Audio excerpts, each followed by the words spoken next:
Hello guys! ఈరోజు మనం review చేయబోయే మూవీ వచ్చి 'spider man brand new day'. ఈ మూవీ యూ/ఏ సర్టిఫైడ్ అయితే ఉంది. సో, కిడ్స్ కూడా హ్యాపీగా వెళ్లి చూడొచ్చు. ఇంకా మూవీ రన్ టైమ్ వచ్చేసరికి 2 అవర్స్ 30 మినిట్స్ అయితే ఉంది. This is the biggest solo spider man run time film అని మనం చెప్పుకోవచ్చు. ఇప్పటిదాకా వచ్చిన స్పైడర్ మ్యాన్ మూవీస్ వేటికి ఇంత రన్ టైమ్ అయితే లేదు. సో, ఇది కాస్త హై టైమ్ అనే చెప్పుకోవచ్చు. బట్ మన మూవీస్‌కైతే ఇది చాలా మినిమమ్ టైమ్ అని చెప్తాము. ఈ మూవీ చూసే ముందు మీకైతే కొన్ని మెయిన్ పాయింట్స్ అయితే చెప్తాను. ఈ movie normal 'Spider Man' movies లాగైతే కాదు. ఇది totally MCU based movie. Marvel cinematic universe అయితే ఎవరైతే ఫాలో అవుతున్నారో, ఎవరైతే మూవీస్ చూస్తున్నారో మార్వెల్ సినిమాటిక్ యూనివర్స్ వాళ్ళవి, వాటికి లింకింగ్ గానే ఈ మూవీ కూడా స్టోరీ బేసే ఉంటుంది. ఇంకా ఈ మూవీ చూసే ముందు మీరు ఫస్ట్ అయితే 'Spider man no way home' కన్ఫర్మ్‌గా చూడాలి. ఆ తర్వాత 'Spider man far from home' కూడా చూడాలి. ఈ 2 కన్ఫర్మ్‌గా చూస్తే మీకొక క్లారిటీ అంటూ వస్తుంది. అసలు ఈ మూవీలో ఏం జరుగుతుంది, ఏంటి అనేది. అదే కాకుండా దీంతో పాటు మనకి 'డిజ్నీ ప్లస్ హాట్‌స్టార్‌లో' 'పనిషర్' అనే వెబ్ సీరీస్ ఉంది. అతని క్యారెక్టర్ కూడా ఈ మూవీలో అయితే కొద్దిగా ఇంపార్టెంట్ రోల్ అయితే ప్లే చేస్తుంది. మీరు 'పనిషర్' సీరీస్ చూడకపోయినా ఈ 'spider man no way home', 'spider man far from home' మాత్రం డెఫినైట్‌లీ చూడాలి. లేపోతే మీకు ఈ మూవీ అస్సలంటే అస్సలెక్కదు. ఇంకా 'పనిషర్' గురించి చూడకపోయినా అట్‌లీస్ట్ తన క్యారెక్టర్ ఏంటి అనేది తెలుసుకొని మాత్రం వెళ్ళండి మూవీకి వెళ్ళాలనుకుంటే. ఈ డిస్క్లైమర్‌నైతే మీరు తప్పకుండా ఈ మూవీ చూసే ముందైతే ఫాలో అవ్వండి. ఇంకా మూవీ మెయిన్ ప్లాట్‌లోకెళ్ళిపోదాం. ఇంకా మూవీ మెయిన్ ప్లాట్‌లోకి వెళ్తే ఈ 'నో వే హోమ్‌లో' డాక్టర్ స్ట్రేంజ్ తన స్పెల్‌తో పీటర్ పార్కర్ ఎవరు అనేది అందరిని మర్చిపోయేటట్టు చేస్తాడు. ఆ తర్వాత పీటర్ పార్కర్ యొక్క లైఫ్ ఎలా ఉంటుంది? ఎలాంటి విలన్స్ వస్తారు? అసలేం జరుగుతుంది? అనేదే ఈ 'spider man brand new day'. ఇంకా పెర్ఫార్మన్సెస్ విషయానికొస్తే Tom Holland is the best spider man అని ఎందుకంటాము, ఈ మూవీలో అయితే తను మళ్ళీ ప్రూవ్ చేశాడు. తన యాక్టింగ్‌తో, ఆ యాక్షన్ సీక్వెన్సెస్ కానీ, ఆ ఎమోషనల్ డ్రామా చోట గాని, తను ఎక్కడ కూడా టామ్ హాలండ్ అని అనిపియడు. మనకి ఒక పీటర్ పార్కర్, ఒక స్పైడర్ మ్యానే కనిపిస్తుంటాడు. ఇక ఎంజేగా చేసిన జెండయా గురించి చెప్పాలంటే, తనకి ఈ మూవీలో అయితే చాలా తక్కువ స్కోప్ అయితే ఉంది. బట్ ఒక పర్టిక్యులర్ సీన్ దగ్గర మాత్రం తన పెర్ఫార్మన్స్ చాలా నచ్చింది నాకైతే. ఆ సీన్ మాత్రం చాలా బాగా ఎలివేట్ చేశారు.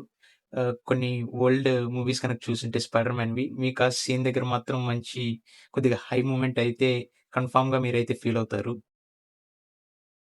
నెక్స్ట్ 'సాడీ సింగ్' తన రోల్ అయితే నేను మీకు చెప్పను. తనకి మాత్రం తనకొచ్చిన రోల్‌కి 100% జస్టిస్ అయితే చేసిందని మాత్రం చెప్తాను. చాలా మంచి పెర్ఫార్మన్స్ ఇచ్చింది తను. ఆల్రెడీ మీకు 'స్ట్రేంజర్ థింగ్స్' చూసుంటే మీకు తనెవరో ఐడియా ఉంటుంది. మీరు చూడకపోతే 'స్ట్రేంజర్ థింగ్స్' చూసేయండి. దానికి సంబంధం లేదు. 'పనిషర్‌గా' చేసిన జాన్ బెర్తల్ కూడా మంచి రోల్ అయితే చేశారు. ఇందులో తన పెర్ఫార్మన్స్ కూడా చాలా బావుంటుంది. చాలా మంచి పెర్ఫార్మన్స్ అయితే ఇచ్చారని చెప్పుకోవచ్చు. ఇంకా తనకి స్పైడర్ మ్యాన్‌కి మధ్య మంచి మంచి సీన్స్ అయితే ఉంటాయి. ఇంకా కొన్ని సీన్స్ అయితే ఫన్నీ కూడా ఉంటాయి. కొన్ని ఎమోషనల్‌గా కూడా ఉంటాయి. టోటల్ డ్రామా ఉంటుంది ఈ మూవీ మొత్తం. మీరైతే మంచి యాక్షన్ ఉంటుందని మాత్రం ఎక్స్‌పెక్ట్ చేసి మాత్రం ఎళ్ళబాకండి. టోటల్ డ్రామా ఓరియెంటెడ్ మూవీ ఇది. మీకు మంచి హై సీన్స్ కూడా ఉంటది. మెయిన్‌లీ క్లైమాక్స్ అయితే ఇంకా ఫుల్ ఆన్ హై ఉంటుంది. స్పైడర్ మ్యాన్ ఫ్యాన్స్‌కి మాత్రం ఒక మంచి సీక్వెన్స్ అయితే పడింది స్పైడర్ మ్యాన్‌కి క్లైమాక్స్ అప్పుడు. మీరు డెఫినైట్‌లీ ఎంజాయ్ చేస్తారు. మెయిన్‌లీ మన హల్క్. మన వింటేజ్ హల్క్‌నైతే చాలా రోజుల తర్వాత ఆ బిగ్ స్క్రీన్ మీద చూస్తుంటే నిజంగా గూస్ బంప్స్ అయితే వచ్చాయి. ఇంకా 'అవెంజర్స్ ఇన్ఫినిటీ వార్‌లో' గాని, 'ఎండ్ గేమ్‌లో' గాని ఎక్కడ మనం హల్క్‌నైతే చూడలేదు. ఆ అగ్రెసివ్ హల్క్‌ని. బట్ ఈ మూవీలో ఆ అగ్రెషన్‌ని, ఆ హల్క్ స్మాష్‌ని అలా ఎక్స్‌పీరియన్స్ చేస్తుంటే చాలా హ్యాపీగా అనిపించింది నాకైతే.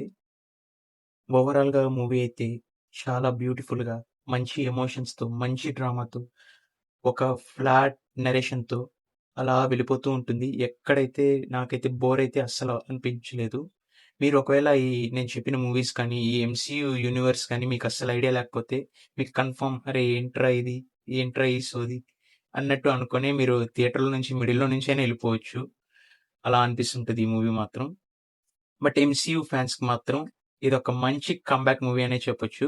ఎంసీయూ ఫ్యాన్స్ అయితే ఊపిరి పీల్చుకో అన్నట్టే ఉంటారు.